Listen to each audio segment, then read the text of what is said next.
सलाम इंडिया, आप देख रहे हैं इंडियन क्राइम न्यूज। खबर महोबा उत्तर प्रदेश से ब्यूरो चीफ विजय कुमार साहू की रिपोर्ट। यूपी पुलिस के जाबाज दरोगा का गहरी नींद में खर्राटे भरता हुआ वीडियो वायरल बटोर रहा है सुर्खियां। गहरी नींद में खर्राटे भरते हुए दरोगा का वीडियो हुआ वायरल। थाना अजनर में तैनात बताए जा रहे हैं जाबाज हरिशंकर यादव दरोगा जी। तहसील समाधान दिवस के अवसर पर खर्राटे भर रहे थे दरोगा जी।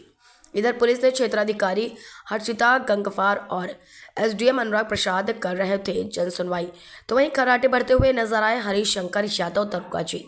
दरोगा जी गहरी नींद में खर्राटे भरकर पूरी कर रहे थे अपनी ड्यूटी। दरोगा जी के कारण महोबा पुलिस की हो रही है किरकिरी। मामला तहसील समाधान दिवस कुलपहाड़ जनपद महोबा उत्तर प्रदेश का है। योगी जी की पुलिस इस तरह सोएगी तो आम जनमानस कैसे रहेगा सुरक्षित और कैसे होगा क्राइम कंट्रोल।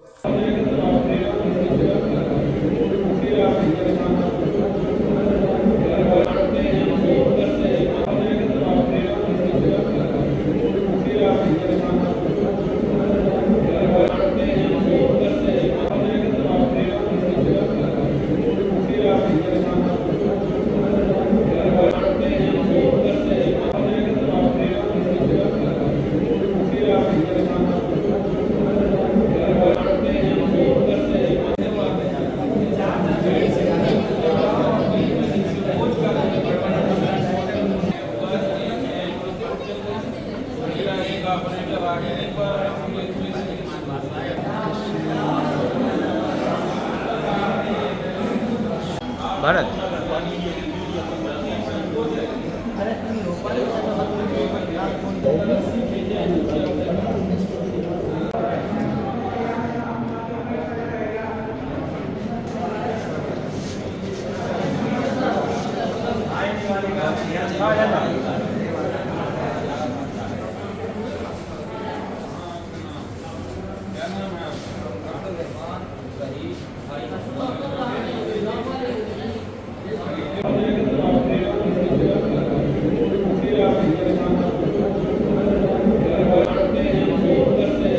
तमाम महत्वपूर्ण खबरों के लिए देखते रहिए इंडियन क्राइम न्यूज।